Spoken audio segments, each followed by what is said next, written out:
I am totally been on mute for the last 3 minutes. Perfect. Okay. Hey, everybody. Thank you, Alan. Thank you, Samuel. Thank you, Leah, for letting me know sign language of Zoom. So first and foremost, forget everything that I said that's probably going to be on the recording and you're not even going to hear. I'm Dr. Nicole Arrighi. I'm your instructor. And yes, I made a mistake with technology. And so I'm going to go ahead and give my good old technical whoop, whoop. Because what you need to know is that in this day and age of COVID, technology is going to be utilized more than ever, which means that as a profession, we're probably going to make a lot of mistakes because while the world is in 2020, teaching with technology for most of you and most of our school district is still very generously in probably 2002. So for the next 15 weeks, you get to live and love me as your instructor because this is my absolute life. On your screen, you have some instructions that I need for you to follow. Some of you have already dove in. Thank you very much. First things first, we are going to be using a service, not just Zoom for you to see me, but we're also going to be using a good instructional portal called Nearpod. So if you would, on another device, you can also use your mobile phone, or you can actually just toggle on your current browser between the two tabs. Just go to join.nearpod.com. In red, you see a 5-letter code. If you will enter that code in your screen, you are going to get a portal that looks like this. I already have it up on my iPad. That will allow me to share our lecture notes with you.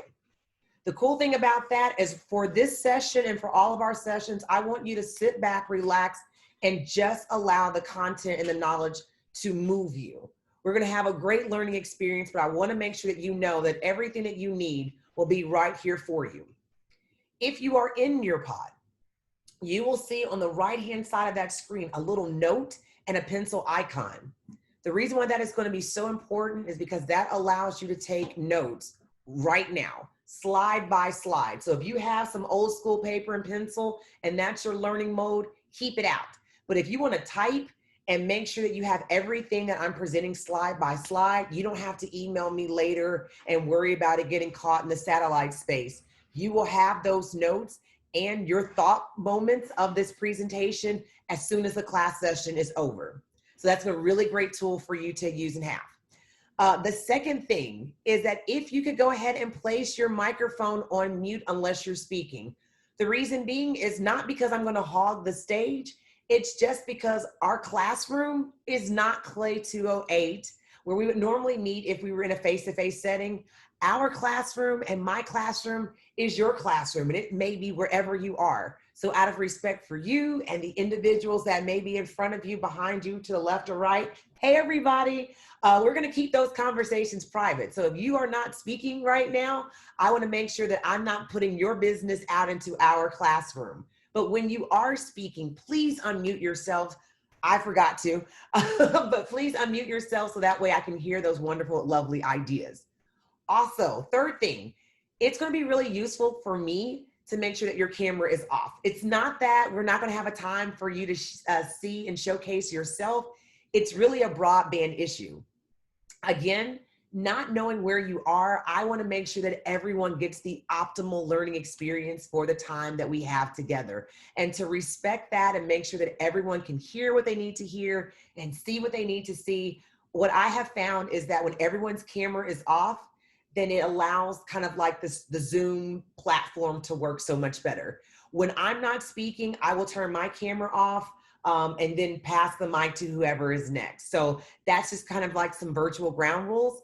And then last but not least, if you haven't done so already, if you would just drop your name in the chat area, just say, hi, what's up? So that one, I know that you're on my roll, but also two, I know that you are live and engaged. So if you haven't already dropped a, hey, how you doing? Dr. Reed, get off of mute or whatever, please do so now or at some point throughout this session. So again, we can extend greetings and have a great time together.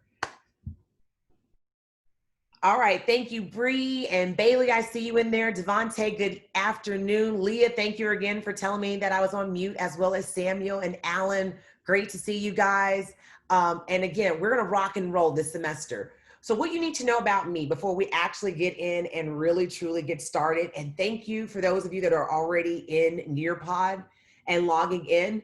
What you need to know about me is this class is scheduled to meet every Tuesday afternoon or Tuesday evening from 5:30 to 8:20 with an asterisk. I should have had an asterisk something behind me with an asterisk.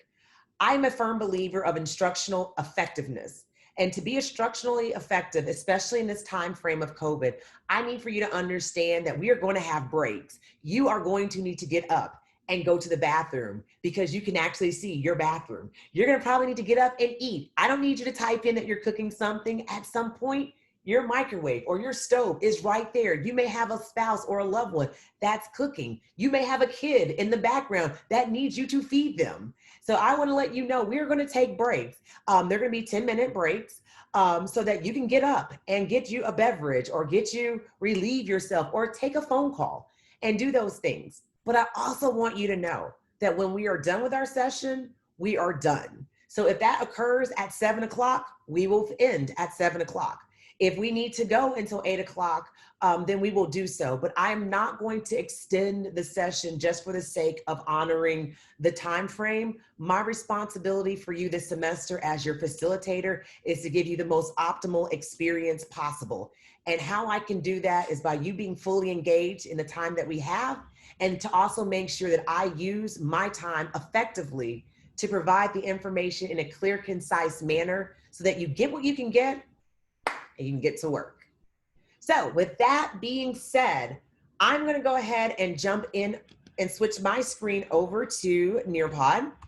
And in doing that, you can go ahead and toggle back over to your screen. If you're already in Nearpod, that's perfect and great. Let me go ahead and bring mine up and then also take it off of Pandora. So for you on your screen, you should hopefully see some content that looks like that. Please know that I will also be monitoring the chat area throughout our discussion. So if I'm looking between two devices, it's because my iPad is over here and my Zoom screen is over here. Cool.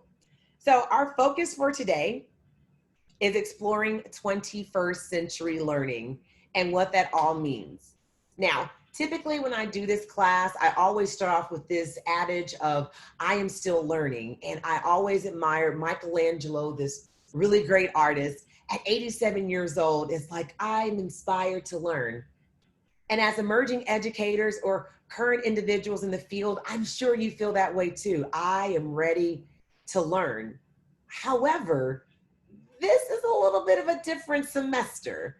And COVID has definitely transformed how individuals see the education system, the intricate details of our profession, and certainly the amount of respect we deserve when we think about all the things that we were doing without the accurate and efficient technology infrastructure being within our school districts and in our classrooms and certainly within our learners' homes. So sit back for a moment and let's just take a look. Let's take a little glimpse back into what life looked like for us and as a profession in the era of COVID. So if you're in Nearpod, if you will go back to your Zoom screen, I'm going to go ahead and put on a video that I think speaks to the time that we are living in the era of COVID. On Friday, March 13th, we closed schools. The kids are like, what's going on? I'm like, I don't know. Apparently, we're going into shutdown. Principal and I just froze for a couple of seconds. Like, whoa. How do we move our whole school, home?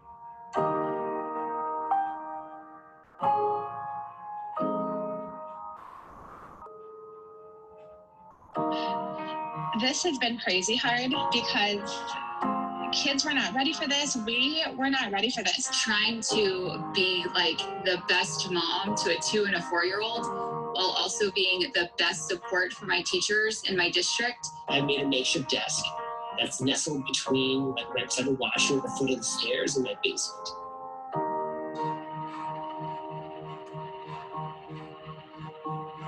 Is that high enough about there or? Sorry. As the interviews. Oh, so I am a middle school English teacher. Superintendent. I'm in Colombia. Dallas, Fort Worth. By the Arctic Circle in Finnish Lapland. So this was on a Sunday night that the president said, like, nobody's going back. Just go to every class and we're going to say to the teachers, iPad's going home today. That was, March 30, 31st. April 1st, we started educating our kids. I think we were dealing with scientific notation at that point. I was like, I still need to teach scientific notation. We still got things to do. We were in a great position. We were very lucky to already have the devices and have already had some experience with those. And this was just kicking it up to the next level. I feel like I'm supposed to say I was panicking, but I was not. Because we were already doing things one-to-one. We were already doing things in the digital world. I knew my teachers would be able to continue working quite normally. I knew my students would be able to do that as well. This is a chance for us, when we go back in the fall, no matter how it looks, to change what we do. And now's the time to reflect and think about it. Technology makes learning accessible and makes learning fun and engaging and creative for our students. That's where, having that iPad is really giving you an advantage, where they're taking that leap from, paper and pencil, standard school, to be able to demonstrate their understanding in a more authentic way. These skills, these creating, collaborating, curating skills are not pandemic skills. They're people skills. And they're things that our students need to know how to do long after this is over.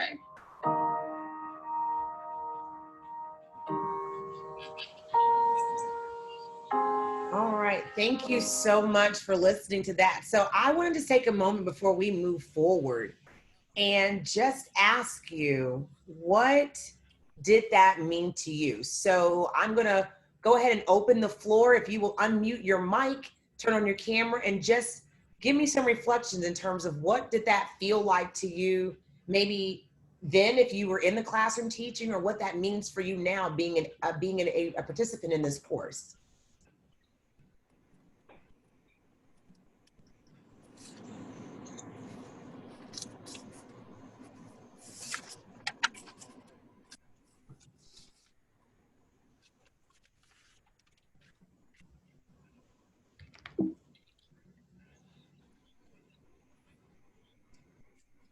I'm really good at wait time. So again, if you talk to me about your thoughts about the video, what that meant to you then, thinking that was only a mere 5 or 6 months ago for our teachers that were in the field, what does that do now in terms of your role and the expectation for you in teaching in the day and age of of a COVID era?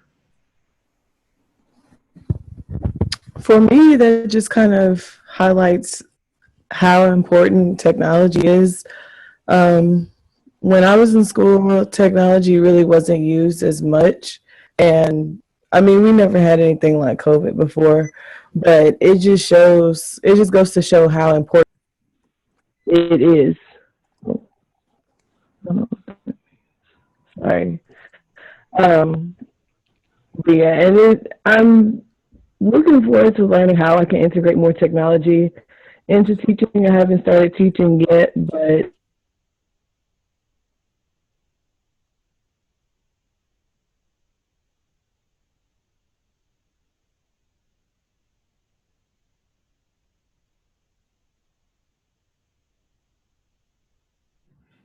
All right, I'm not sure. Bailey, are you back? We might have lost Bailey, but Bailey, first, thank you so much for being our bold risk taker and jumping out there and sharing your thoughts. Are there others that would like to kind of share what that video meant for you? I think it really highlights what the Michelangelo quote, I'm still learning, because a lot of people were a lot of teachers probably didn't ever think that they needed to use technology as much as they're using it now. And so they kind of have to use the summer to reteach themselves, or even teach themselves for the first time how to use Zoom and all this other stuff in order to get their kids engaged through the computer. Absolutely. Bree, thank you so much for sharing that idea and those opinions, because here's the thing, everyone, as I go ahead and turn my camera back on And for those that have just joined on, or you had some technical issues getting on, good afternoon.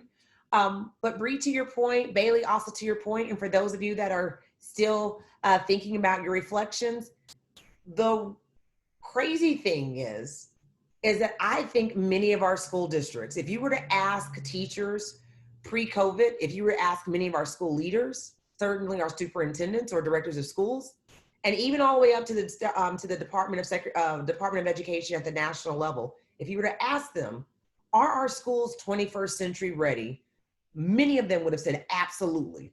I am definitely teaching in a 21st century school. If you would agree with that statement, go ahead and just drop in the chat session like, yep. Like, feel free to have that muted dialogue in the chat session where it's not just for attendance and banter.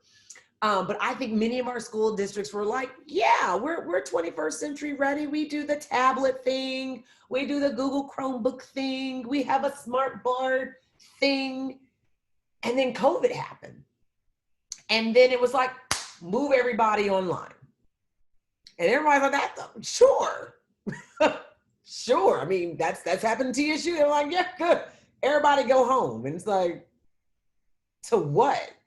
Many of our students, they didn't do their work at home. Our students on campus did their studies, and they did their classwork at the library or in study halls or study rooms. They went to Starbucks or Panera, or in Nashville, we went to Frothy Monkey, and you found you a station, and you plopped up and you did your computer and you had a latte, or you went to a brewery and you had some pizza, and that's where you did class. So then it's like, we need to social distance. And what does that look like? We need to quarantine. What does that look like? Well, you know what? We'll have an answer after spring break. Kids, go away for spring break. Then there was a problem. We don't know where these kids went for spring break. And along our border states, our southern border states, when we reported back, they lost a lot of their kids because when they went home for spring break, home was Mexico. Home was a different state. And then they were quarantined in that state or in an area where they weren't really getting Wi-Fi. So when we think about just even the layout of Tennessee, whether you're from Memphis or Mountain City, there are some places in which you just can't get a good Wi-Fi reception because we never asked our students what phone plan they had. Even in Nashville, if you have AT&T, you better stay in one side of the county. If you have Verizon, you better hang out over there. I'm Team Bruce Mobile. You better hang out over here. We never inventoried our students to find out what type of Wi-Fi resources did they have. Did they have Comcast? Did they have DirecTV? Because now the technology is so essential to getting knowledge to these students because they're coming back from spring break and then we're hearing, no, they have to stay quarantined. No, this state's a hot state. This state, if you're going to Florida, no, that's not a good place. Okay, well, how are they going to get instruction? The cell phone. The cell phone, because in many of our households across socioeconomic status, this became the most essential, most up-to-date technology device that many of our students had. But we don't know what type of phone plan they had. And realistically, we weren't prepared to do our curriculums via the cell phone or computer. And as the teacher said, what does a classroom look like when you're in your kitchen or your den or your bedroom? What does that look like? And how does that look like if you are in AP chemistry and you're trying to do chem lab, or you have that research paper or something due and you're just midstream?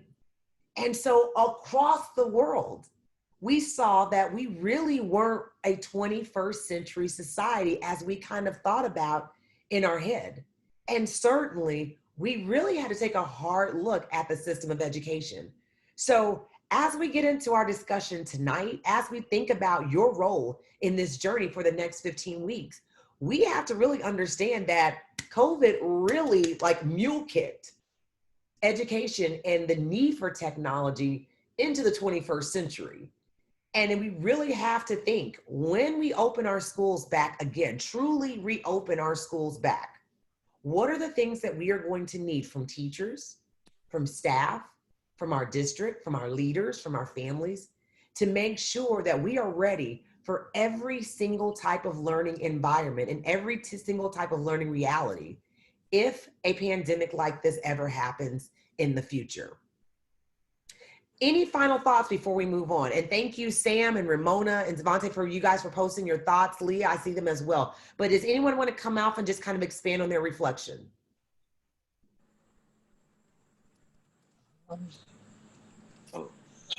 I can speak as a new teacher. It most definitely opened my eyes that yes, I'm going to still be learning as the students are learning, because the students are better at technology than I am. And they're telling me, Mr. Christian, try it this way. And so it most definitely opened my eyes that, okay, I have to be more open to still learning. So humble thyself and do what I have to do to make it, make it good for the children, for the students. And also to make sure that you're well equipped. I mean, we give teachers, what do you guys get in those back to schools? You get like the little back to school planners, you get your little back to school kit, and everything. They give you your BEP money. And that sounds really great when you're going face to face. But I looked at my roster. Some of you are music teachers. Some of you are secondary PE, math. And it's like, so, you didn't you don't give me like a good teacher chair or a podium, or what is it? What am I supposed to do with this back wall now? Like, how do I do this? And what if I'm a teacher parent? How am I supposed to navigate my teaching time and my the family that I have to take care of? Who pays for the Wi-Fi? Because technically, you are now using your cable and your Wi-Fi bill to do your job. So now when I upgrade my home and I'm purchasing Zoom and Schooltopia and all these little different platforms, and I get who does the school reimburse you? Does the school district say, hey, Ramona, you had to upgrade your Wi-Fi because you were doing that basic plan, but now that you're going to be at home for 7 hours and you're sitting in one spot, and we need to kind of compensate you for a percentage of your Wi-Fi because now you're working at home. But see, those are the conversations that we didn't even think about in terms of, even for our teachers, we're all about, and let me go ahead. I saw some of your pictures. Some of y'all are not, like old birds. Some of y'all are some still spring chickens, or at least some, good autumn turkeys. You're not too far behind. It's just the fact that we were taught, teachers, stay off of Facebook. Don't you get on Facebook. You better not be on TikTok. Oh no, district policy says, no, you don't, you get off that social media. And then you're like, well, then how do I talk to these kids? They on TikTok. Well, let me find them on Instagram. Let me see if I can find Dante and tell him to do his homework. Dante, get off the Facebook. We had to totally shift how we started to even get access to content. So Alan, thank you so much for saying that, because again, so you're going to bring the whole band room to your house? How do you meet by section? Like tuba, it's tuba time. I don't know what that looks like. Because you're used to bringing them all in. And then what does A block, B block look like? When you're, because again, we're used to face-to-face. Here's your schedule. The teacher gets on, the secretary gets on. Attention students, especially secondary. Bree, it's A day. It's A day. Well, when do I get to have lunch? When is my planning period? Like, how does that work when you're at home? So it's going to be interesting 15 weeks. I tell you that right now. Well, any other thoughts before we move on?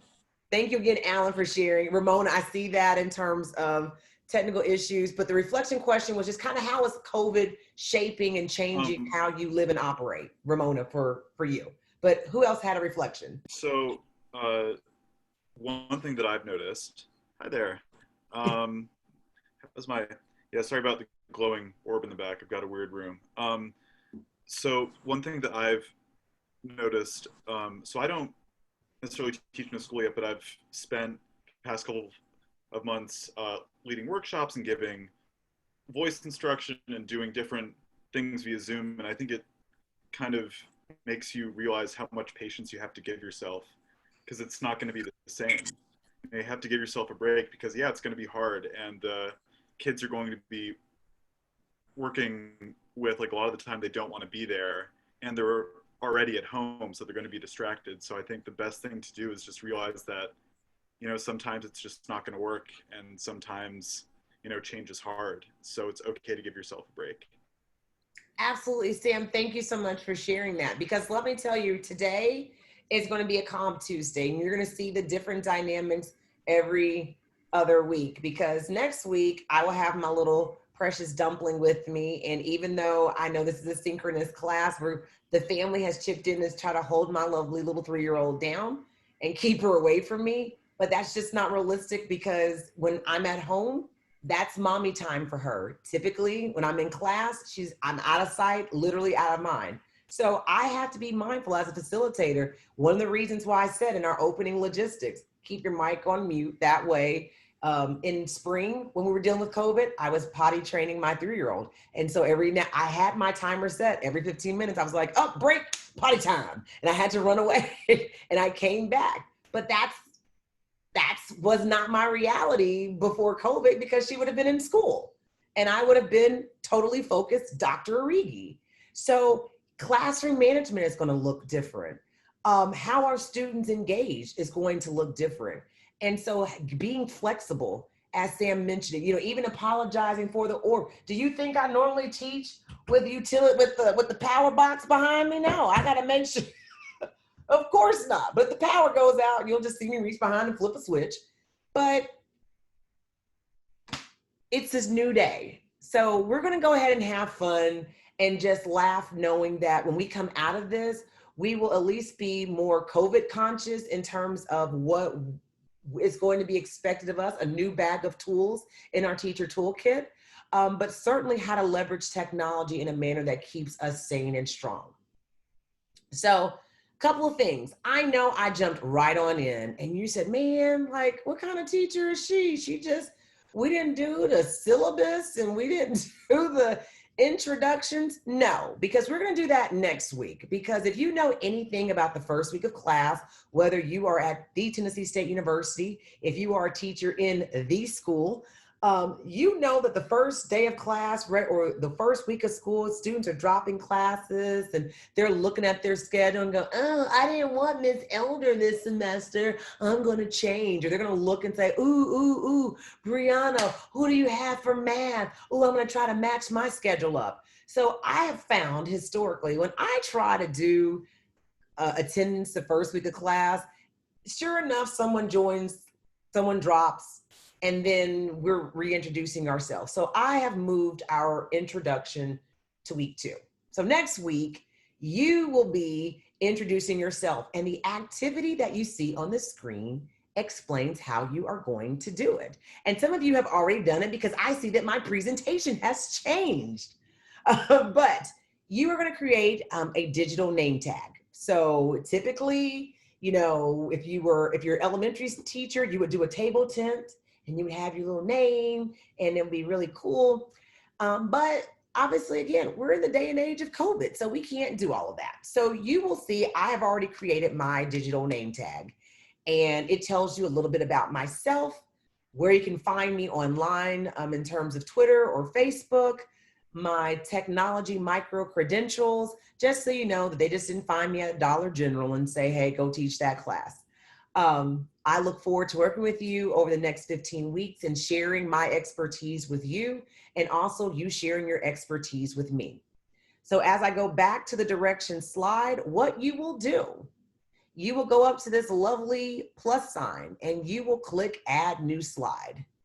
But what you want to do is you want to make sure, as some of you begin to add your slide right now, I see you all working. Look at them not following directions. See?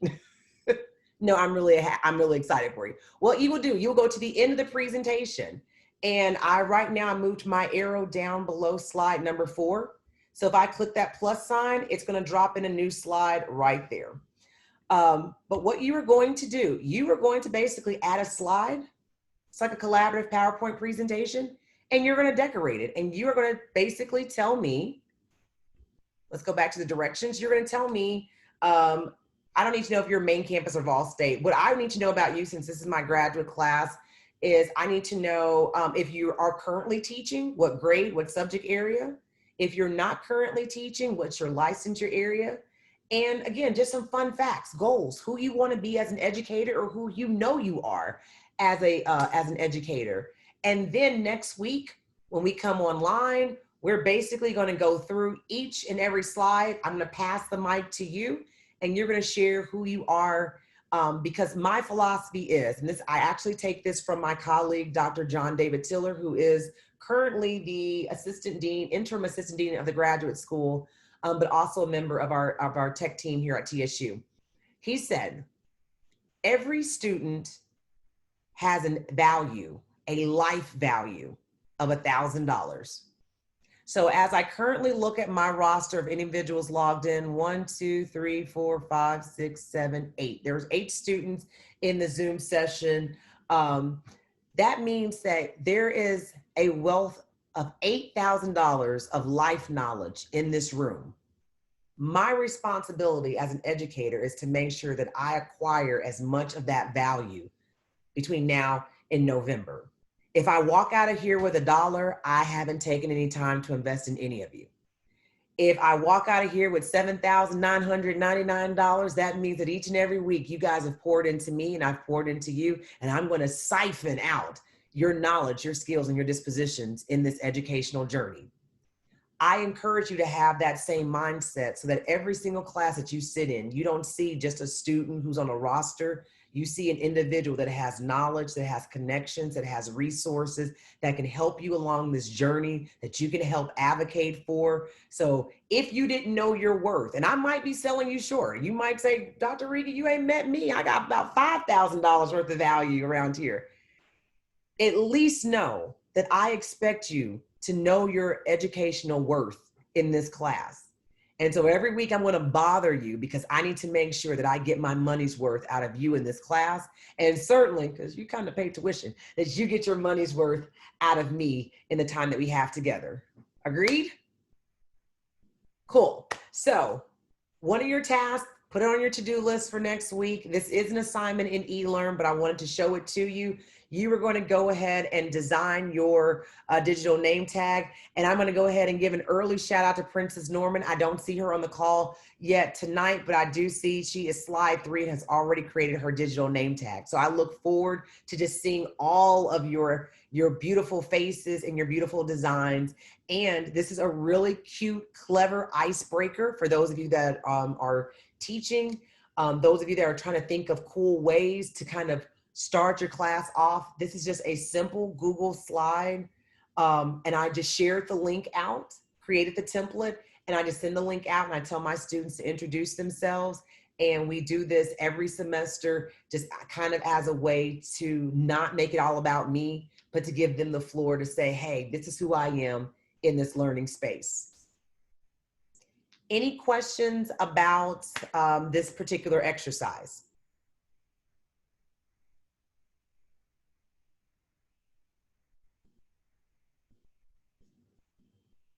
Going once, going twice. Sold. We're going on to the next slide. So our journey for tonight is going to be focused on 21st century learning. In order to do that, I want to just kind of share with you a couple of things. One, I would love to say that we are in 21st century learning. We might be in 21st century living. We are definitely not there in terms of learning. We're not there in terms of teaching because we didn't have COVID and we weren't really required to. Our goal, as you see on the screen, is to learn about the uses of technology and media to make sure it's appropriate, not just for student learning, but for professional teaching. I don't want you to think of technology after this class is over in the means of equipment. I want you to think of technology in terms of professional efficiency. What do I need to do to leverage any and every resource to be efficient in my job? Whether the students are in front of me, I hate to say old school, but 2019, whether the students are in front of me or whether the students are behind a computer screen. And how do I make sure that I'm still dynamic when I'm engaging with a population of learners that I cannot physically touch, that I cannot socially engage with, make that good eye contact with, feel that natural humanistic vibe? how do I still do my job effectively, knowing that at the end of the day, at the end of the academic year, somebody is still sitting in their office saying, can we still do standardized testing? Like, how do we do the ACT or the SAT or Praxis or EDCPA or 10 core? How do we do these standardized testing in April if this is still our instructional norm? Or, you know, am I still going to be evaluated the same way? Because when I was in the teacher prep program, and, you know, I took classes last semester, for those of you that are returning students, they talked about classroom management and things when the students were in front of me. Like, how do I know, how do I deal with cheating and, you know, assessment? How do I deal with special ed in the era of COVID? Like when we're having IEP meetings, and which is their least restrictive environment, and inclusion? How do I handle that with RTI classes? Like all those little things start bubbling down because you're saying, so because society is different, are you going to evaluate me the same? Because this is not the metric in which I was evaluated when I was in the classroom. Is obviously going to look different when I'm in a face-to-face setting. So as you see on the screen, there's a lot to 21st century learning, and we really should have been in this pathway well before COVID, because the expectation is that you are going to have to see yourself looking and leveraging technology from a lens of creativity. And boy, have we had to be creative, especially when you're talking about the adjustments that we had to make on the fly, going from a non-COVID environment to a social distancing, hand sanitizer, please check my head temperature. What am I supposed to do with my virtual office hour learning environment? We have to be innovative, because I can't just go next door to my colleague and say, hey girl, can I see your lesson plans? Or, you know, what are you doing for this particular standard or objective? You literally are in your own silo, and you're teaching, and the next teacher is maybe in like 3 neighborhoods away. And you don't have that collegial time where you can just go down to the, you know, the teacher's lounge or the copy room and say, okay, so tell me how your day went. I mean, it's a different atmosphere to build your confidence and to also address and really reflect on what's happening. So yeah, you're gonna have to be innovative to keep your students engaged, because I can't just say, hey, Alan, hey, stop eating those Fruit Loops. Don't eat in class. What do you mean don't eat in class? I'm at home. But you know, that was our rules. Like, don't eat in class. You don't turn your cell phone off. Like, well, how am I'm trying to text Ramona to help her get into the Zoom session. So a lot of our rules, a lot of our procedures, and the way that we looked at classroom management and just operating our rooms looks a little bit different. Like, how do I take attendance? Do I take off credit if do I take off points if you logged in at 6:10 versus, you know, 5:45? Well, I don't have to worry about lunch money anymore, so that's pretty cool. I don't have to worry about lunch money or a late bus, but camera, do I want the camera on to say, like, how do I do all of this? How do I navigate this? So now technology has a different means and a different lens. So in that, you need to be able to think globally and understand the world has gotten a lot smaller, because we have to be very much aware of what is going on around us. As I mentioned in the beginning, a lot of our students are going to be coming back and joining us. And a lot of decisions are going to be being made after Labor Day. Some school districts, depending on where you are saying we're going to take a chance at hybrid learning after Labor Day. Some school districts, depending on where you work, if you're in a private or charter school or a special school district, are saying, no, we're just going to stay online maybe until October. So then what does that look like on October 1st when they say, come on, let's go meet Sam? And it's like, wait, what? No, I think I want to stay home. I don't think I want to see them. What about your safety and well-being? And how do you make sure that you're leveraging technology in a way that keeps you safe as the leader of that classroom and the chief facilitator? You have to be an entrepreneur. And so how you design and show your skill set is probably going to be so much different than before. And how do you market that and market your brand in a new creative and innovative way. So Dr. Rigi, yes, has a face-to-face energy, but then Dr. Rigi in Zoom has to have a different face-to-face energy. I have to make sure that I'm utilizing every single minute appropriately, that you are engaged, that I can make sure the ebbs and flows of the lessons are there so that you have a minute to reflect and you have a minute to contribute. And in doing that, that means that we all collectively have to be a lifelong learner. I am an 80s baby, a proud learner of the 80s. I was born in 78, so I just went ahead and rounded up to the 80s. But nevertheless, I'm an Apple IIe, number munchers, where in the world is Carmen Sandiego girl? I remember AOL dial-up. I remember You've Got Mail. I remember Netscape Navigator. I remember the journeys and when the internet came to the forefront.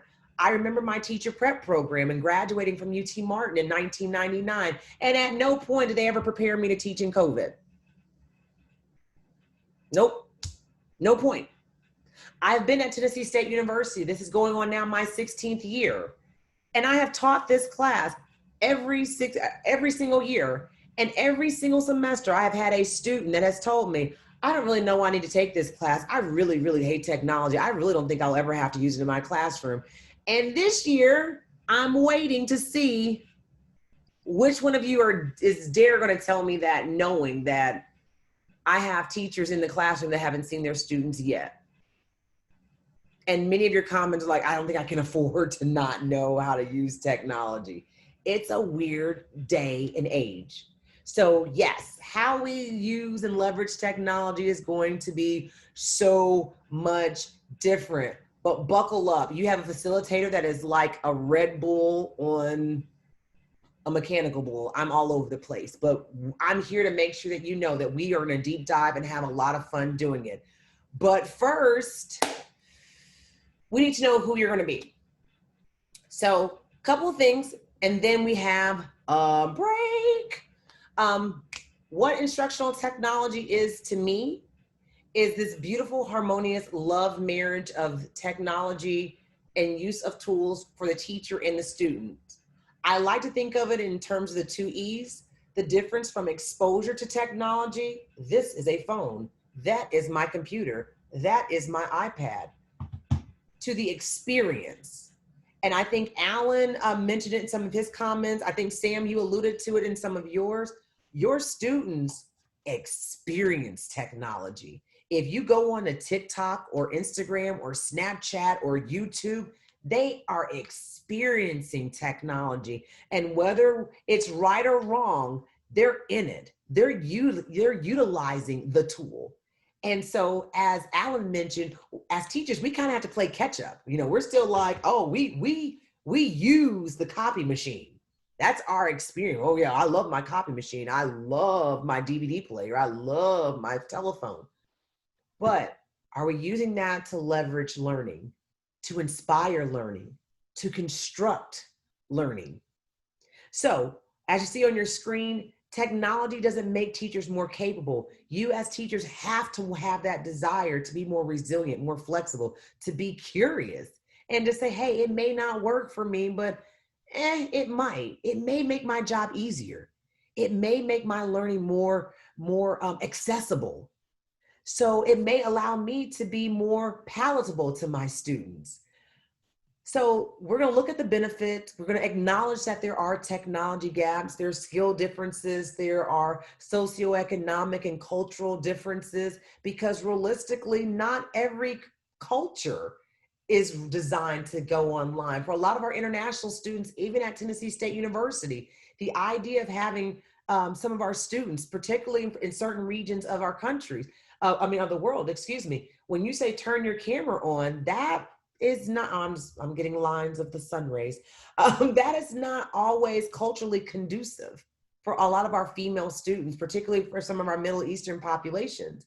So we have to, again, change our scopes and understand that there are some technology gaps when you talk about being in an online or virtual environment or using technology differently. So what I want to do is I want to allow you an opportunity to watch a lovely video that is about the growth mindset. This is the frame of mind that I think is the perfect grounding tool for our course.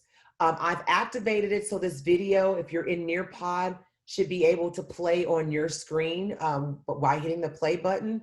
If you are not on Nearpod and you're watching, I have it up so we can watch on our screen, but I'm also going to fold in our 10-minute break. So right now I have it at 6:17. We are going to reconvene at 6:27, and I'm actually going to just round it up to I'm actually going to round it up to 6:30. So if you will activate the growth mindset video on your screen and enjoy your break, and I'll see us all back at 6:30. Imagine ourselves 400 years ago. They had about a 15% literacy rate. And I suspect that if you were to talk to someone who could read back then and ask them what percentage of the population do you think is capable of reading, they might have said, well, maybe 20%, 25%. Now you fast forward 400 years, we know that that's a wildly pessimistic prediction or assumption. That's actually 99.99% of the population is capable of reading. Well, what similar blinders do we have on today? So I'm excited to have Carol Dweck here, one of my personal heroes and who's strongly influenced a lot of the work at Khan Academy. Carol, great to have you here. Pleasure to be here, Sal. So what I'd like to start off with, this word growth mindset, which I believe you came up with. Mm-hmm. When did you come up with that? What was the motivation and what is it? A growth mindset is when students believe that their abilities can be developed. A fixed mindset is when they think, I just have a certain amount and that's it. And this isn't just kind of feel-good talk. This is actually based in science, that the brain actually does grow stronger. Neural connections actually do form when you struggle. In study after study, we have shown that kids who have a growth mindset get higher grades. It's not a choice between the outcome and the mindset. It shows that if kids engage deeply and effectively in a learning process, the grades and test scores are a natural byproduct. Kids who are praised for their intelligence, our research shows, don't want a challenge afterwards. They don't want to work hard on something. And if they hit difficulty, that's it. We find that when we praise or parents praise the process the child engages in, their hard work, but not just hard work, their strategies, their ideas, their focus, their perseverance, then the student learns these are the ingredients of success. If it gets harder, I'll just do these things. We've already done work with you of inserting growth mindset statements before math problems. And we found together that kids did better. So one thing that I hope is the folks listening to these videos go out there and tell their parents, tell their children, tell their peers, tell their teachers, tell their students about growth mindset. Tell them that their brain grows when they get a question wrong, when they struggle, when they look at their errors and they say, hey, that's interesting. You shouldn't be ashamed of your mistake. You should view that as something that's interesting, something to explore. And when you do that, you will actually physically form neural connections. Your brain will actually grow.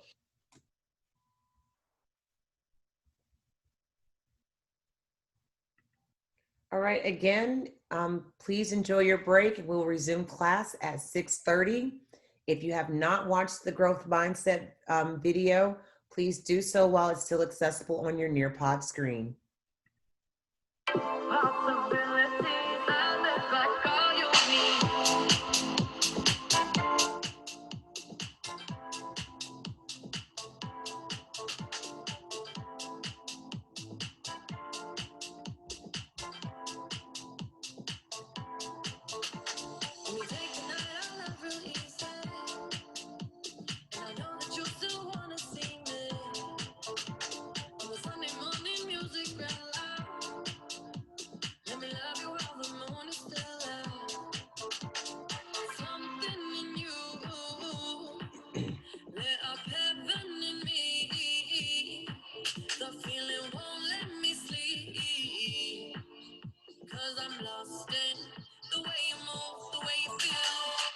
One kiss is all it takes. Falling in love with me.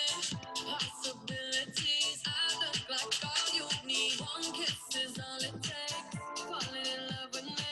Possibilities. I look like all you need.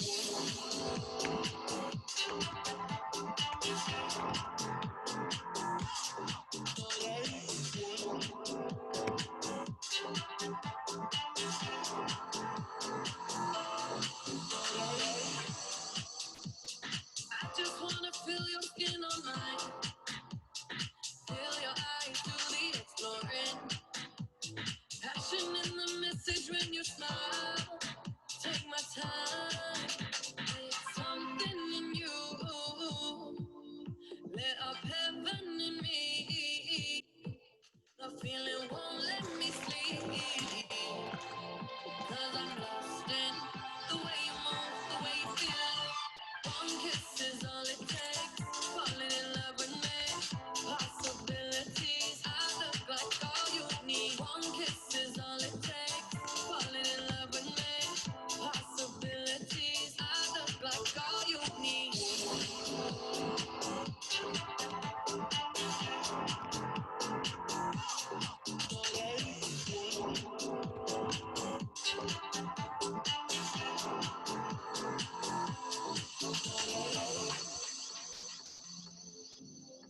See wonderland in your eyes.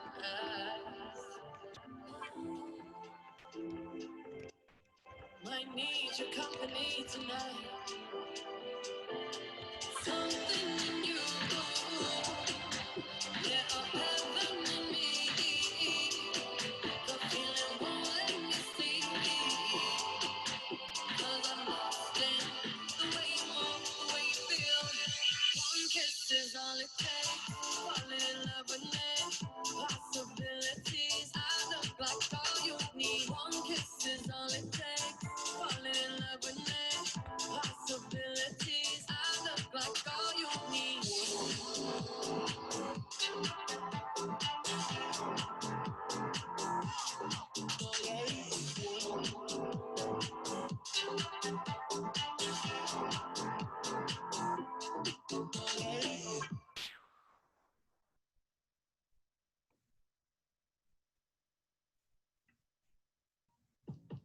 Dawn power wash dish spray. Why let those dishes pile up? Dawn dish spray cleans them super fast. Just spray, wipe the rinse. Baby's taking a nap.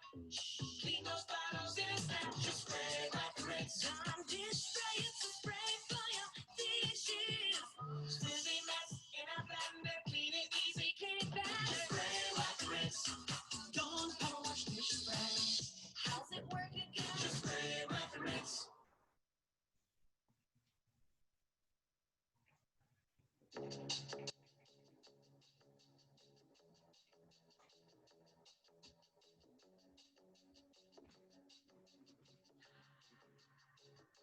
Yes, I'm myself. Just a moment, put them back up on the shelf. Just a little baby girl isn't me. Am I coming out of left field? Ooh, big step. I've been feeling it since 1966. I'll be over and out, but I feel it still.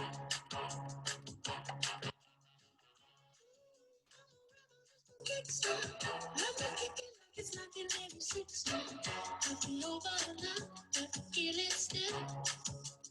Got another mouth to feed. Even with the babies, little mama gonna crib bigger. Gone with the falling leaves. Am I coming out of left? The kickstart. I've been feeling it since 1966. Gotta had your fill, feel it still. Ooh, I'm a rebel just for kickstart. I've been kicking like it's 1986.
Running around, throwing that dirt all on my name.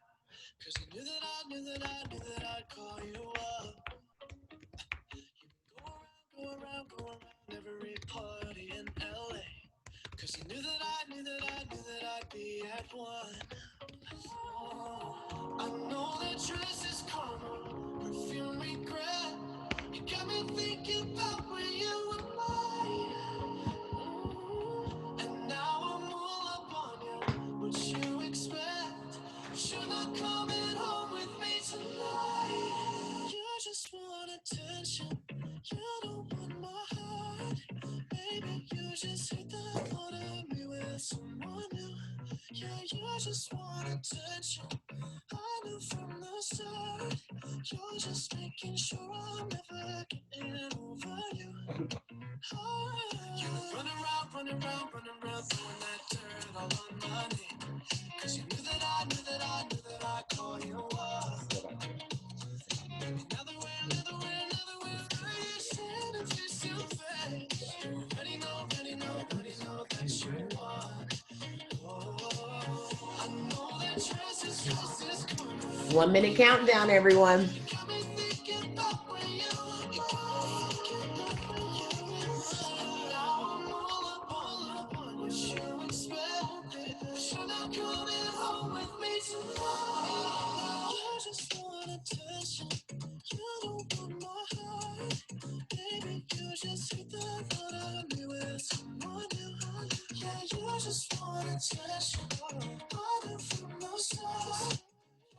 Making sure I'm never getting over you.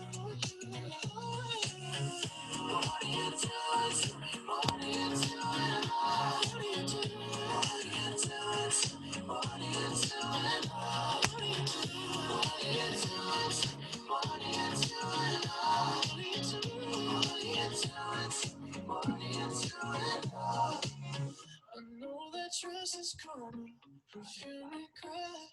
You got me thinking about when you were mine. Now I'm all on you. What you expect?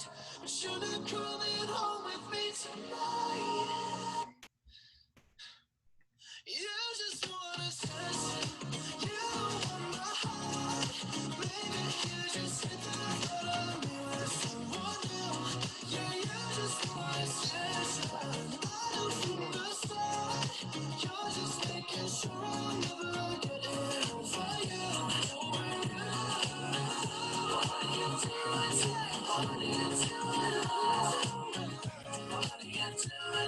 What are you doing? What are you doing? What are you doing? Just want attention. What are you doing? Making sure I'm never getting over you. All right, everyone. Hopefully you had a great break, that you had an opportunity to go grab I would say a legal beverage, but you're at your own home. So I guess you hopefully got the beverage that was appropriate for you and what you needed. We are going to go ahead and jump back in after listening to the growth mindset, because that is exactly what I want for you to have as we go forward, is this idea of stretching yourself, taking on new tasks, and learning that, or understanding that as you make mistakes with using technology or in life in general, that's when you learn the most. So if you can kind of instill that growth mindset into your students, you want them to be knowledge warriors and not just assume they have all the right answers, but enjoy the process of learning and not just the product of whatever the solution may be. So with that being said, I want to jump in. Let me go back to my Nearpod screen and talk to you about why you are important in this particular journey.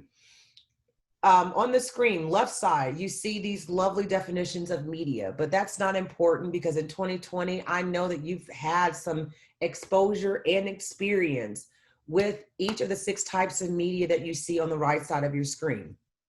So text, we're reading all the time, whether it's emails, you're going through getting those notifications on what's happening in the world.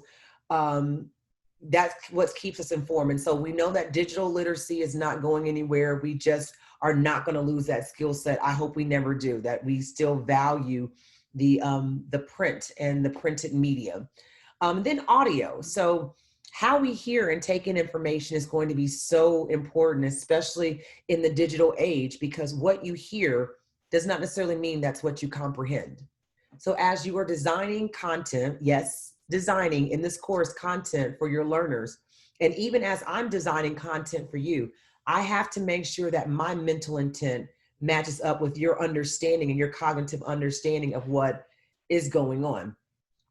And then visuals, man, in this day and age, what is life without a really good visual? I love my background right here because ideally in a real planned instructional setting, I may have had like a magnetic smart board, or not a smart board, a magnetic whiteboard. So as I'm throwing up manipulatives, I can have great visuals behind me.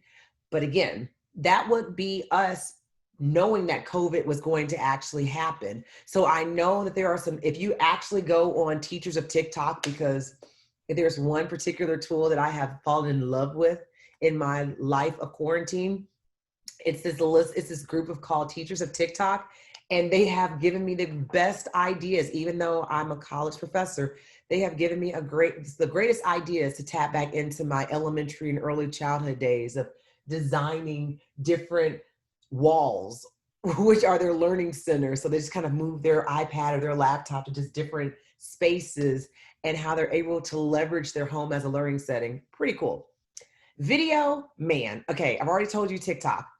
YouTube has been my love. I love Facebook Live. I love the Instagram things. So we know that video is giving us an opportunity to convey knowledge in a seamless form, and you have the ability to tell stories through the combination of visuals and audio.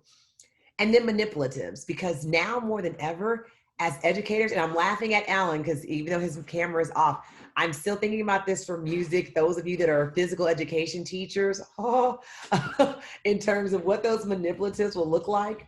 Because if I'm telling a story about Cheez-Its, I would actually want to have those materials already ready. If I'm doing a lesson in math on shapes and I want to talk about different foods of different shapes, maybe I have a Cheez-It to represent a square and a grape to represent a circle.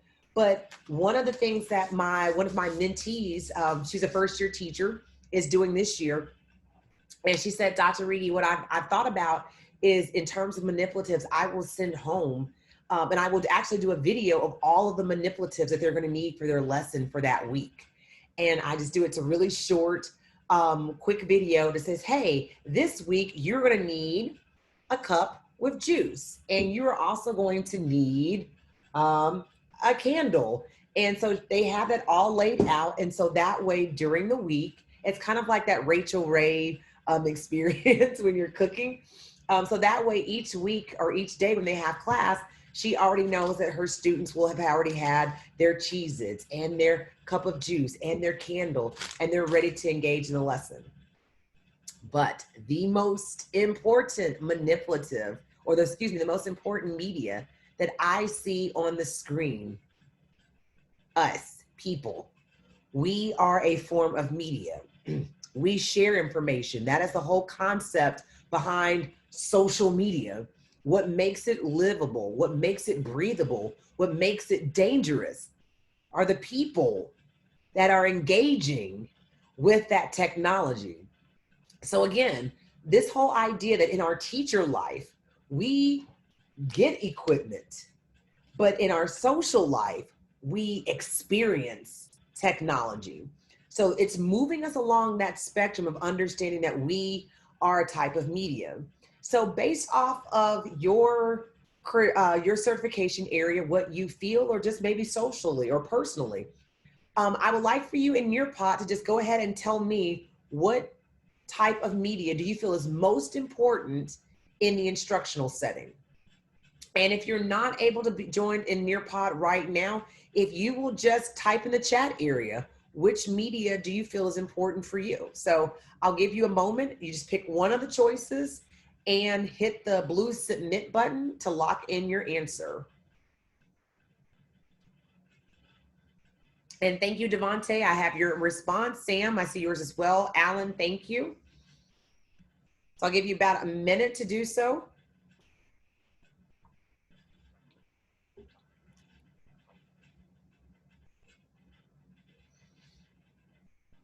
And thank you, Amy, so much for putting yours in the chat area. I appreciate that. I'm going to go ahead and lock in my answer, hit submit. So you should have that type of confirmation on your screen. And now that I have everyone's response that chose to respond, I'm going to go ahead and click share so you can see what your colleagues have selected. So we have 42.9% of you that feel that people are the most important type of media, followed by visuals, manipulatives, and then audio.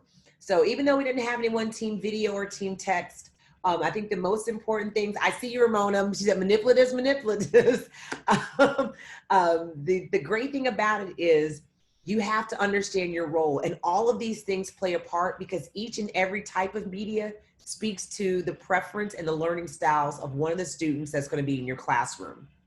So keep that in mind as you're designing lessons, as you're thinking about how you're going to leverage technology. It's going to require you, again, going back to shout out to Alan, it's going to require you to make sure that you are up to par, that you know and that you are harmonious with technology, not just the exposure, but the actual experience, and then making sure that you're leveraging those other types of media so that you reach out and give your students the best experience that they need.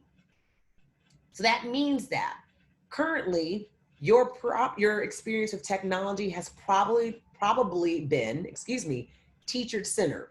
It's not a bad thing, but basically it means the technology has been for you. So right now, in my learning setting, in my classroom, I have my iPad, that's for me. I have my laptop here, that's for me. I even have my cell phone because I'm making and checking my emails to make sure that I don't have students that are still trying to get logged on to Zoom. I'm trying to get support to them. So I'm using all of these devices for me as the facilitator. That means that I have to make sure that the technology that I am using in my capacity as a facilitator enhances and promotes learning and has a purpose. Key thing here, the technology has to have a purpose for me. Otherwise, I'm going to see it as a hindrance. That's the one thing that teachers really hate from administration and from their school districts. They give you all of these things and they're saying, hey, Amy, I need you to use this. And you're like, but why? What I have in front of me works so well. Oh, Devontae, come on, I really want you to try this out. It's like, but for what purpose? Oh, because it's really cool and neat. I don't need cool and neat. I need quick and effective. That's what I need.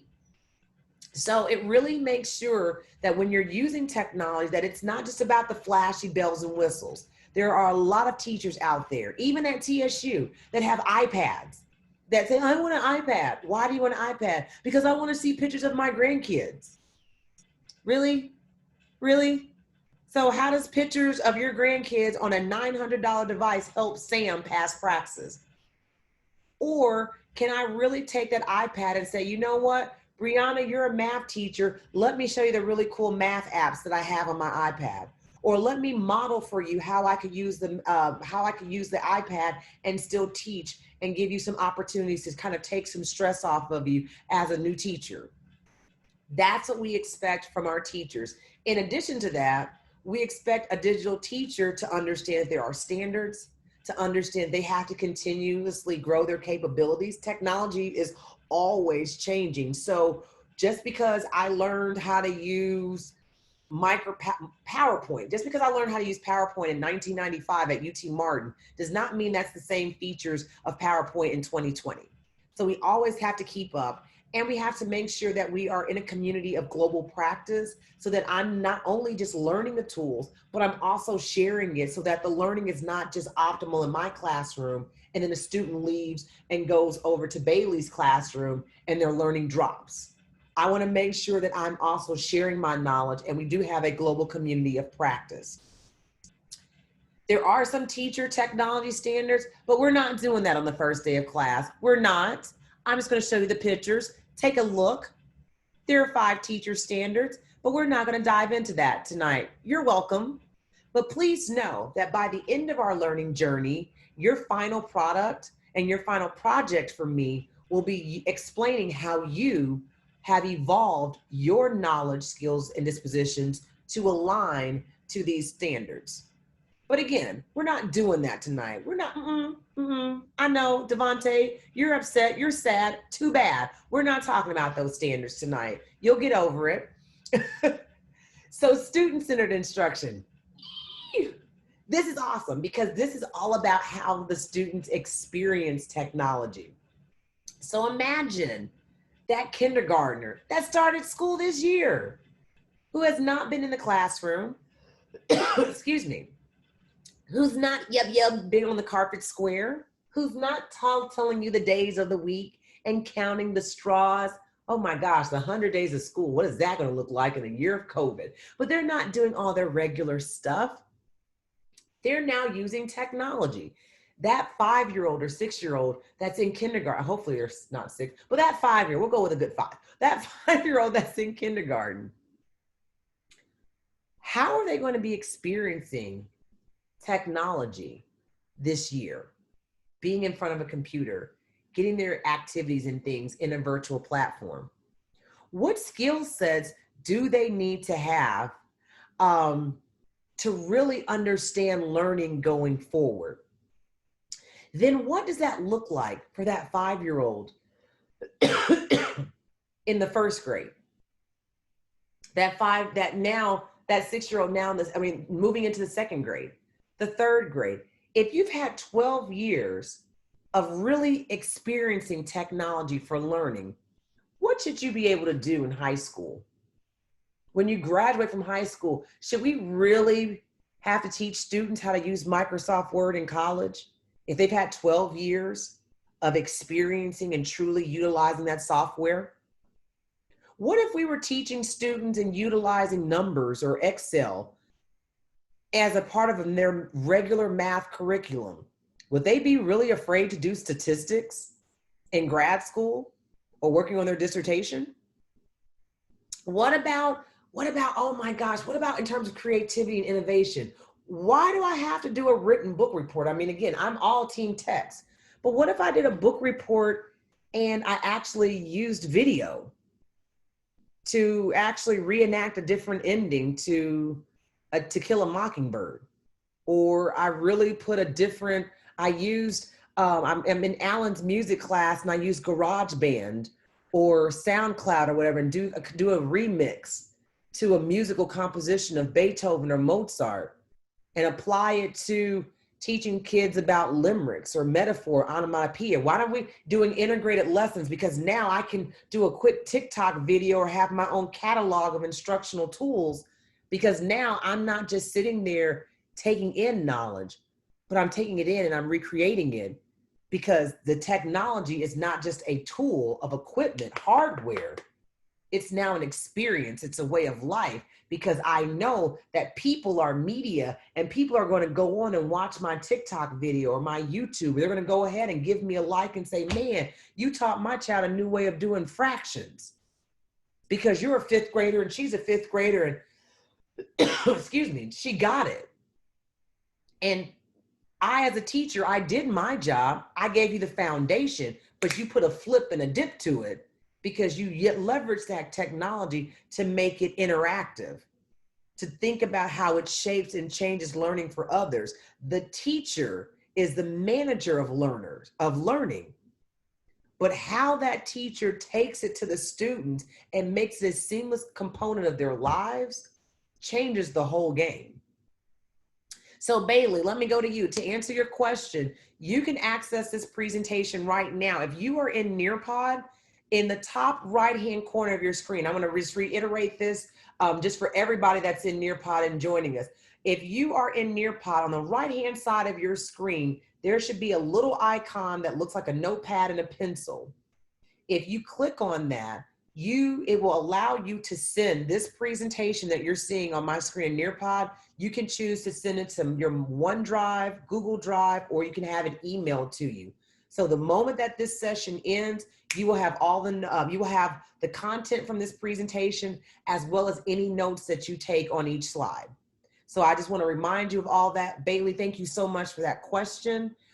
If you are joining me or listening through Zoom and you don't have it, please just send me an email in eLearn and say, hey, Dr. Reedy, I joined the call late. And again, it's week 1. So I'm actually going to send this information out afterwards just because I know that people are getting added to the class. Some individuals didn't realize that the Zoom link was actually an eLearn. Life is good. But normally you can, that's the easiest way for all of you to go into Nearpod, click that note icon, and then have that information sent directly to you once the session is over. Thank you again, Bailey, for asking that question. Again, Devontae, I'm about to hurt your feelings. There are 7 student standards of technology. Here's the cool thing. We're not going over them tonight. Amy, sorry. I don't know if This Is Us comes on tonight or World of Dance or Greenleaf. I don't know. But I do know we're not talking about these standards tonight. Oh, Devon, I told you. Oh, man, Leah, cry your eyes. We're not doing it tonight. Not tonight. What I will promise you, though, is that each and every exercise that we do in this class, you are going to be adhering to one of these 7 standards, if not more, so that you will go through this course from the lens of a student. And I want you to see how easy it is for you to adhere to these standards, because it's all about good teaching with technology. It's all about good student learning through the use of technology.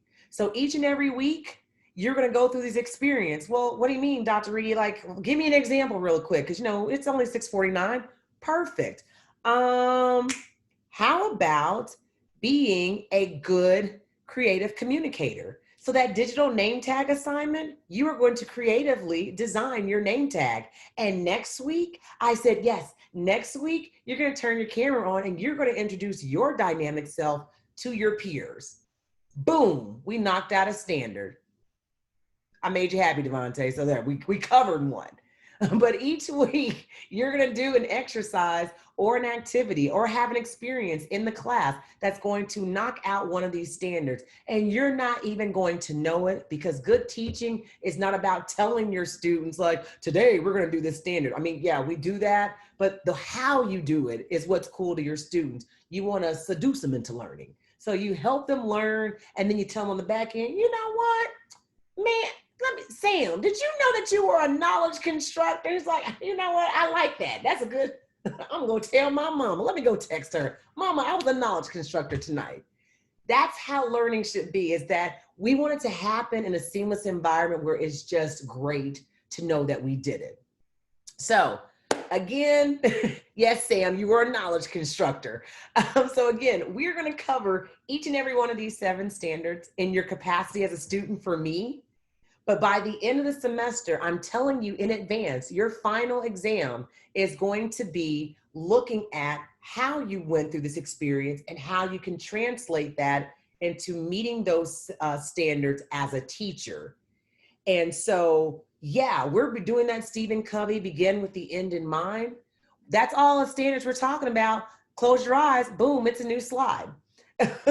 What you do need to know: the standards didn't come from anywhere. Yes, they align with Common Core.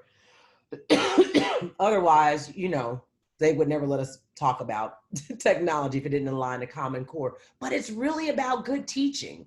I mean, in 2020, Using technology should not have ever been such a struggle. What is embarrassing, what is truly embarrassing, you can go ahead and you can go ahead and start typing in the chat area. What is embarrassing is that we didn't have an action plan. And we really did show how archaic our educational infrastructure really was.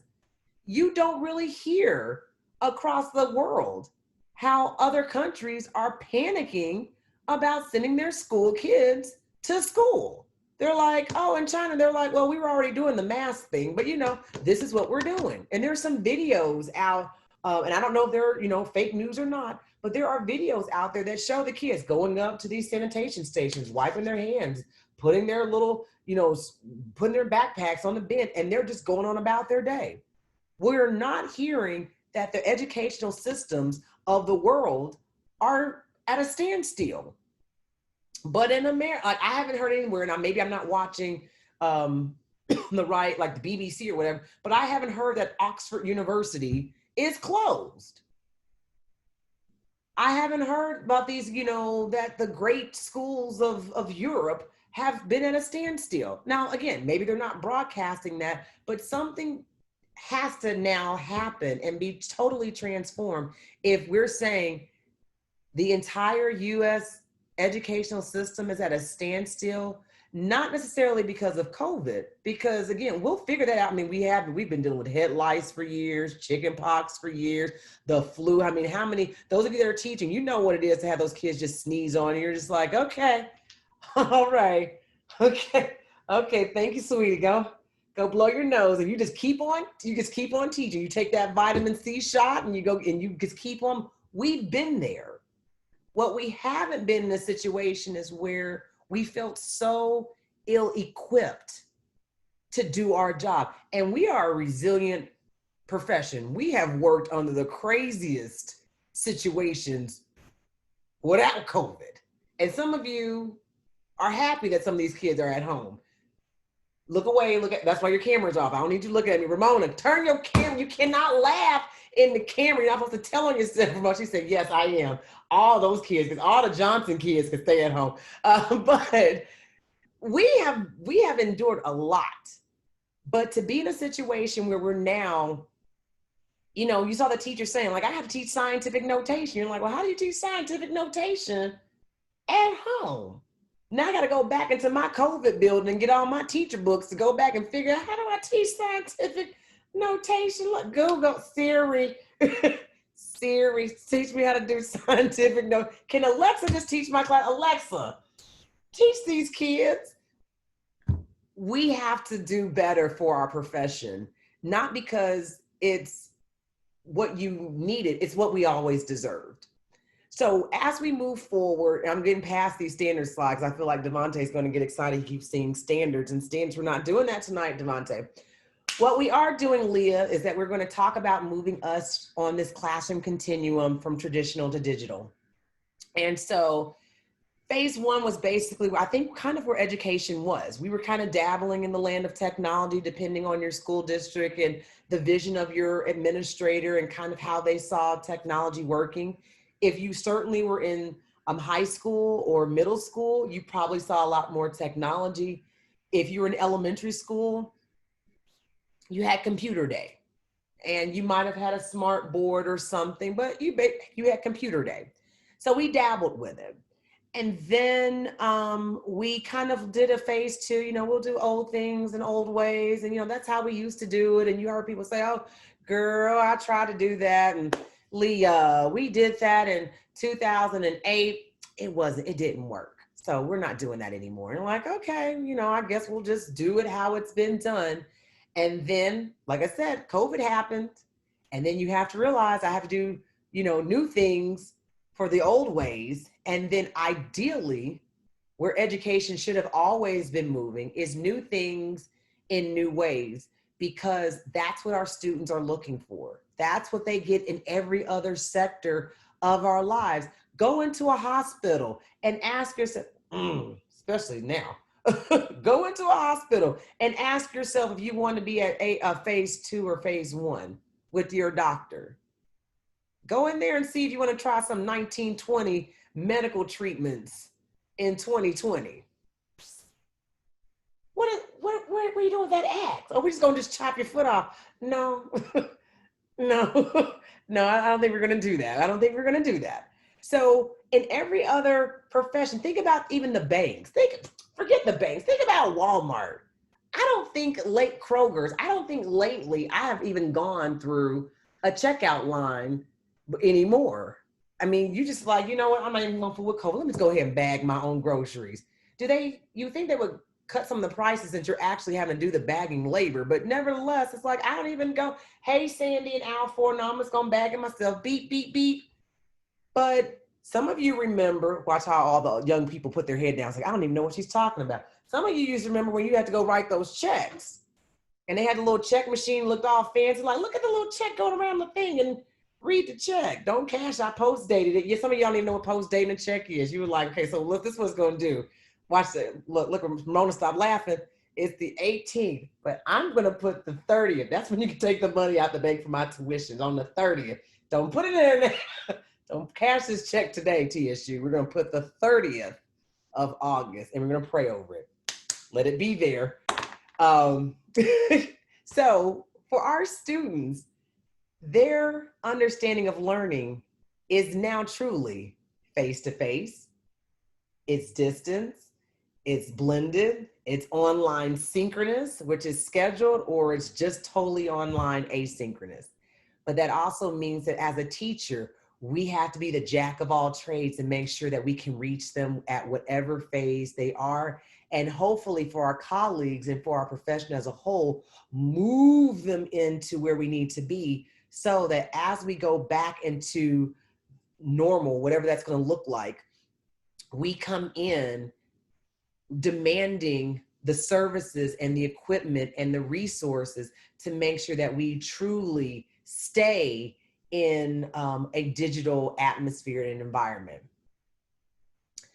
So, ladies and gentlemen, it is on the cusp of 7 o'clock, and I have some really, really good news for you. I have 22 slides in this presentation, and we are currently on slide 19. And if you were with me at the beginning of the call, you remember me saying that when I am done, I am done.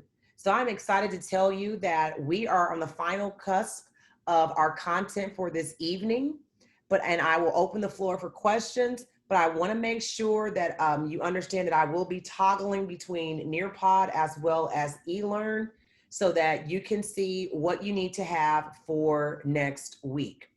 So on my screen, hopefully you can see it. If someone will quickly, who's at their keyboard, type in yes. So you are looking at my eLearn screen. If you are in Nearpod, toggle back over to Zoom Live. Thank you, Bailey. Thank you, Devontae, because I want to make sure that you see my eLearn screen. Thank you, Sam.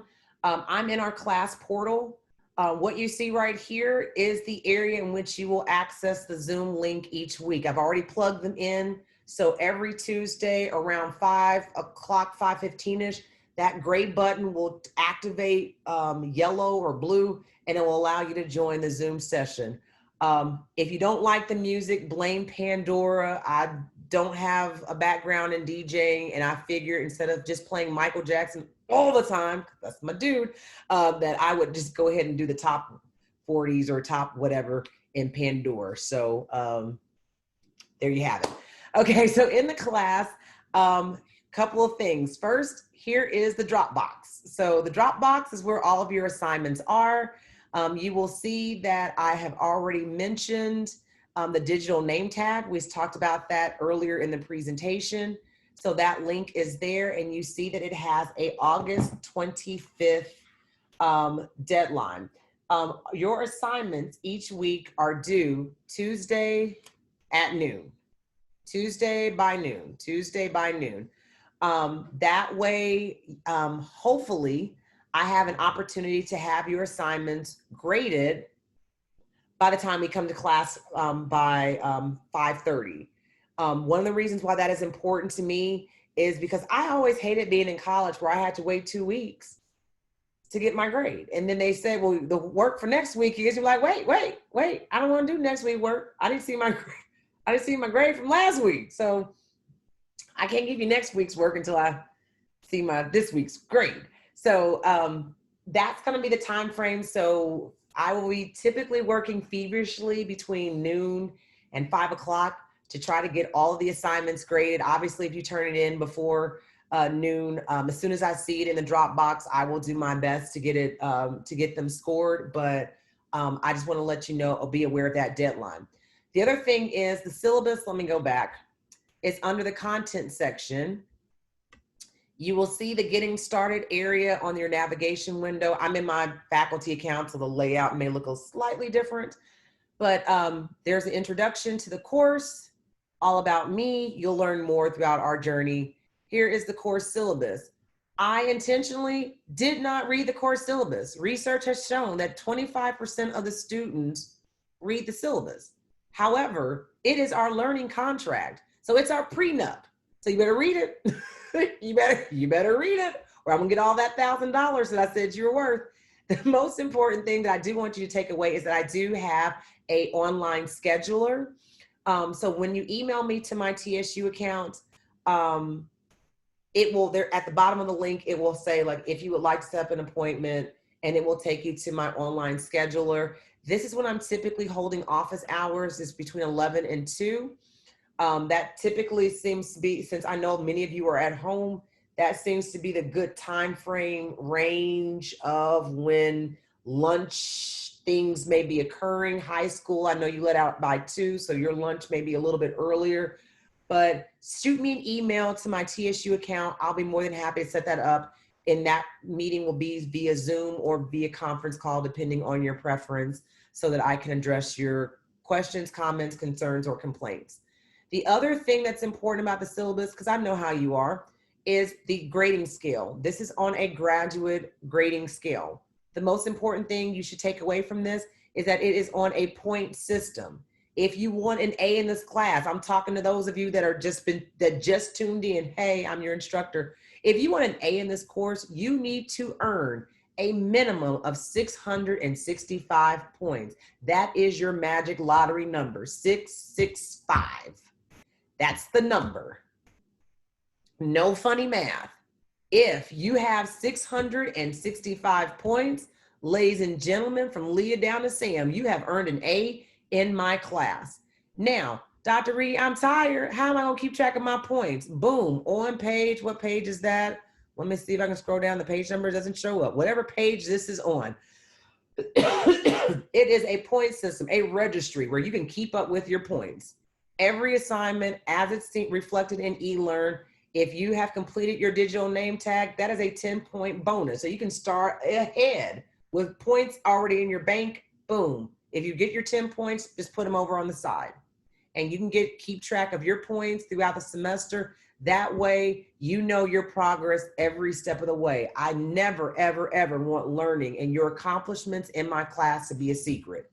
I do want you to be accountable to make sure that you know what you are doing every single step of the way. So please make sure you look at that document in its entirety, but also know that everything is designed to be transparent so that you know exactly where you are and how you're performing each and every week.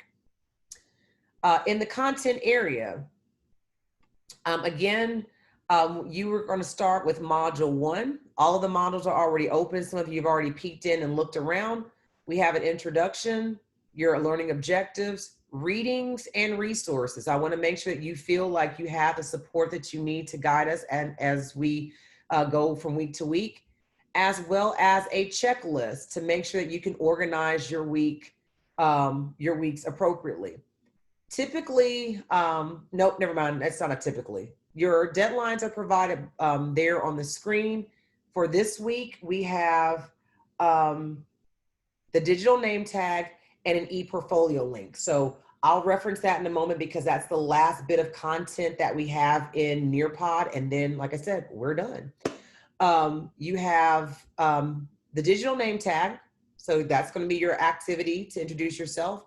Your e-portfolio link, which I'll explain in a moment. And you have a Flipgrid video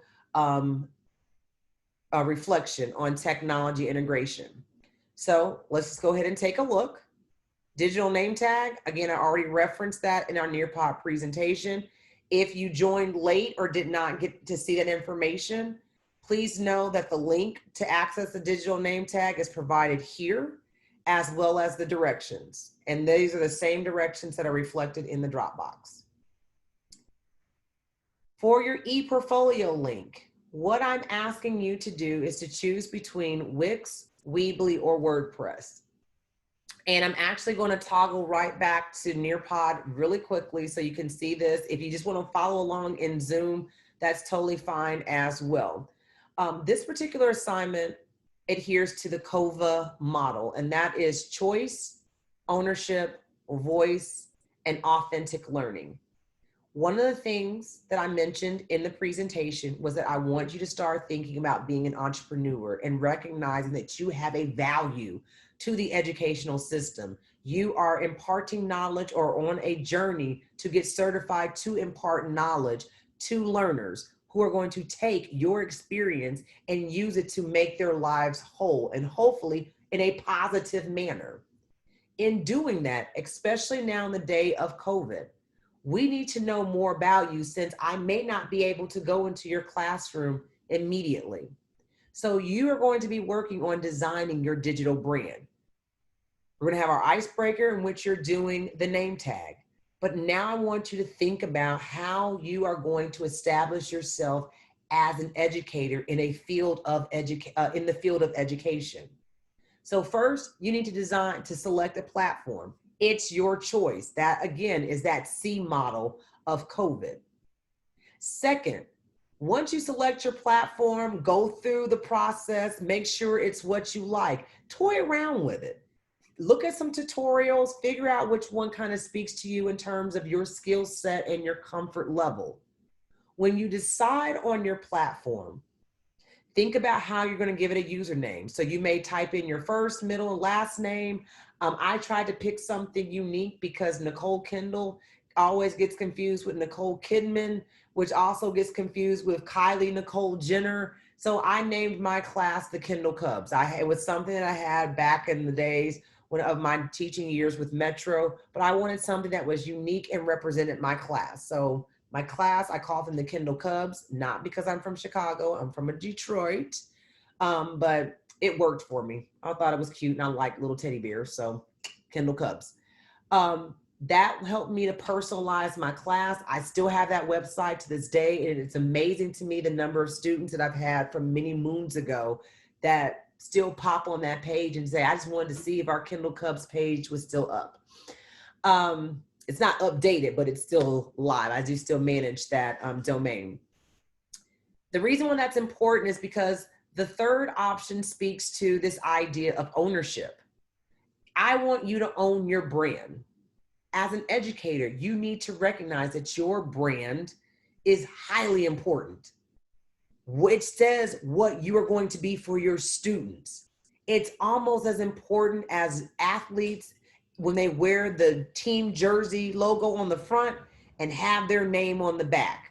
I want you to own it. So we're not going to put this in eLearn for TSU to own. I want you to have a portal and a e-portfolio that is yours. That way, as you evolve in the profession, your portfolio should evolve with you. Then you're going to choose a template or a theme, and you're going to start designing your portfolio. And this speaks to the voice part of it. It should represent you. It should not be I did this for Dr. Rigi. Who cares? You're going to be out of my class in 15 weeks. This needs to be your voice. If you love music, Alan, I should hear the best musical multimedia experience when I go to your page. I need to know who you are. I need to know your worth. I said you're worth $1,000 and I got my straw. I'm ready to absorb the knowledge that you're bringing into my classroom. So I look forward to your voice, but the last and certainly not least, that authentic learning. This is a shared journey. In order for me to know how I can support you, I need to authentically know who you are or who you are trying to become. So the last task of this particular exercise, 2 tabs. The first tab is your home page or your cover page. It's basically what I see. You rarely get a second chance to make a first impression. So when I go to your page, when I click on that link and go to your page, what's the first thing that I'm going to see? What is it going to tell me about you and the experience that I'm going to have with my fellow colleagues in this room. The second page that you're going to create, the second tab or part of your page is all about me. Now remember, the digital name tag is just kind of a snapshot, maybe your hobbies, who you want to be. This one sets a vibe. Because again, think about that kindergartner who hasn't physically been in the classroom. Think about their anxiety, but they can go on their teacher's page and goes, oh, wow, Miss Leah likes dogs. I don't know if that's true or not, Leah, but Miss Leah likes dogs. Oh, Miss Bailey was a cheerleader. Oh, that's awesome. Oh, Sam plays the, oh, that's awesome. You're getting that vibe. That vibe is so important. That vibe can make or break if you get the job or not. Because again, a resume, I'm reading lots of resumes. Okay, Leah does this, Ramona does that. Bailey does this, Amy does that. Okay, Alan does this. Oh man, Priscilla does that. But most of us, because again, we're social, we're media, people get that vibe. Man, I rocks with Amy. Why? We just clicked. We just clicked. You know this happened. Why don't you like Brie? I don't know. She just, I didn't like her smile. What? Wait, what? I don't know, Brie. I don't know. You just out of luck, Brie. Why don't you like Devontae? Right. And so when you are designing your page, don't think about, okay, how many points is this in the grade book? Think of me as a future employer. Think of me if you're ever asking me in the future, hey, I need this for recommendation. I need you to write me a letter of recommendation. Or, hey, I'm applying for doc school. Or, hey, I'm applying for a job. And look at my portfolio. Look at my body of work. Tell me how you see you. If you're truly being authentic, going back to COVID, how you design your page tells me everything I know about how you see you.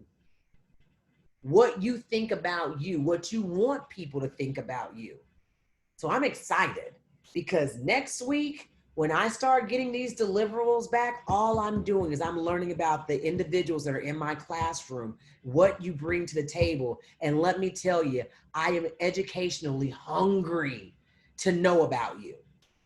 That is why your final assignment in Flipgrid is your understanding your definition of technology integration. What is its role in supporting 21st century instruction for today and tomorrow's scholar?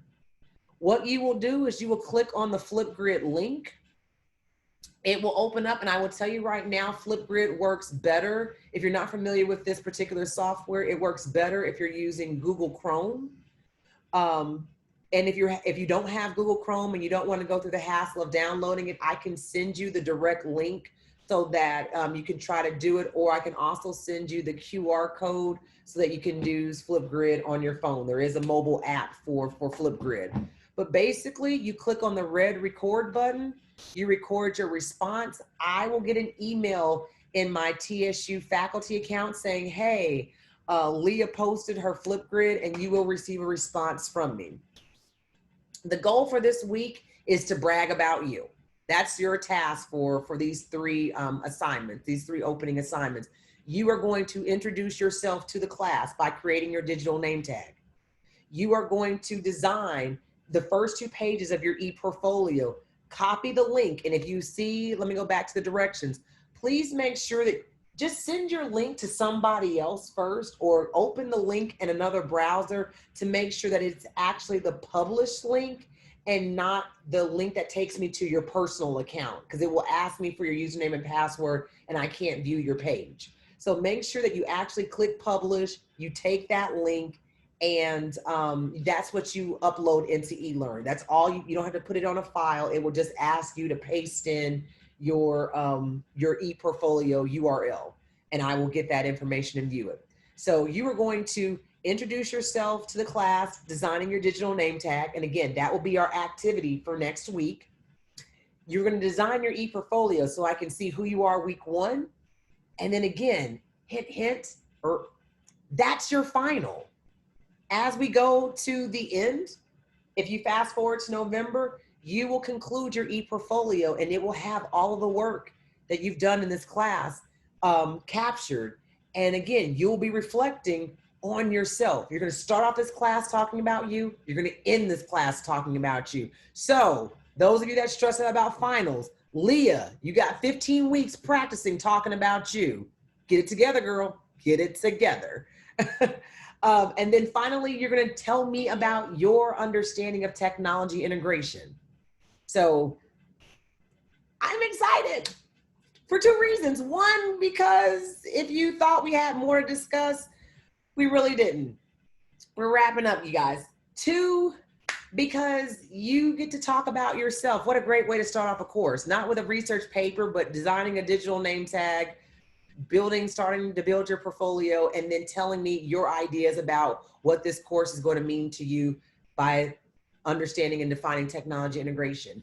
What I have for you in Nearpod is I have for you a great dynamic resource from my colleague in Texas, Dr. Talisa Thibodeau, who has used her webpage to talk about the learner mindset. So that video that we watched by Carol Dweck, and in the on your screen on this page, it gives you an understanding of what an e-portfolio is. I just wasn't going to dump you out there and not provide you with support.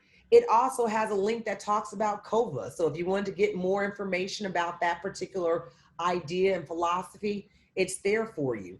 I have e-portfolio resources that she has on her page. There's even a video here that talks about the biggest mistakes you can make when you're designing an e-portfolio. Hint, hint, watch that video if you don't do anything else so you don't make those big mistakes.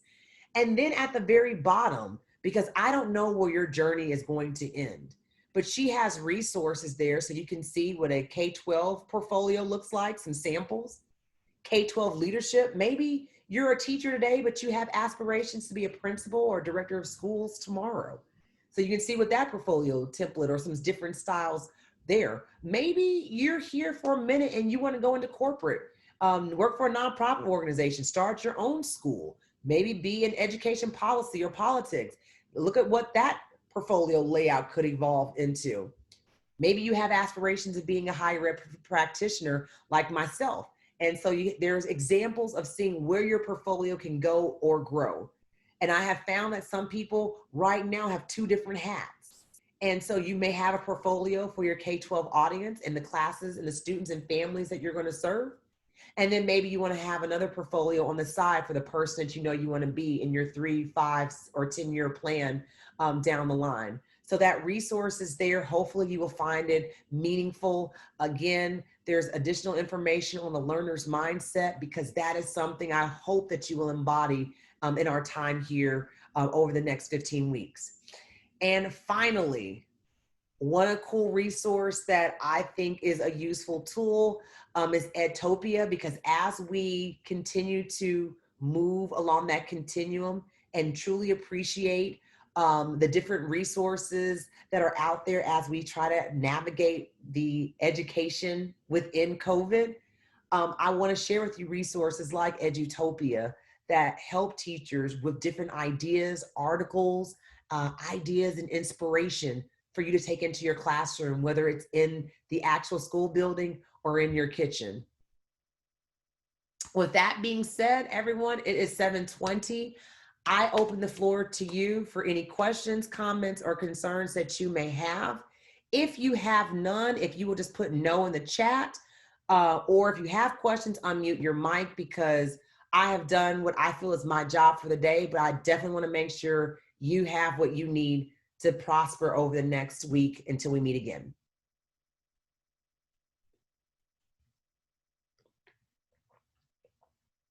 Thank you, Sam. I see some no's, some nadas, some no's, some nones. Thank you, Alan Bree. Bailey, thank you, no questions. Again, thank you, Leah. One of the things that's important to me as I exit out of Nearpod, so I'm gonna go ahead and end the session so that you have, those of you that took notes within Nearpod, you should receive an email momentarily with that information to your email account. as the sun sets over here where I am. So now I went from the light to the dark. I'm scary now. I want to thank each of you for joining me this evening. Again, I know that your time is valuable. Yes, Ramona, Nearpod is an app that you can download on your mobile device. Yes, so you can do it there, iPad, and then you can also just go directly to the web browser if you are on a computer. Thank you guys for your time this evening. Please just know that I recognize that joining each week may be unique with you being at home or in some cases in your car. But I value our time together because I do know that while it's easy to have a class just totally online, some of you, this is just that little bit of normal that you need to just feel like life is not so crazy. You don't have to have a face mask on and social distance and whatnot. So I look forward to working with you this semester. If there is any help or assistance that I can provide along the way, please let me know. Again, you have 15 weeks to bother me, and I look forward to being of service if you give me the opportunity to do so. So if there are no other questions, the rule of thumb is in a Zoom session, the teacher is always the last one to log off. So you are free to hit that red leave button and I will watch all your magical squares disappear. Be blessed, be well. Look at them drop. There they go. Boop, boop, boop. Bye, bye, bye, bye. Good night. Pop, pop, pop, pop, pop.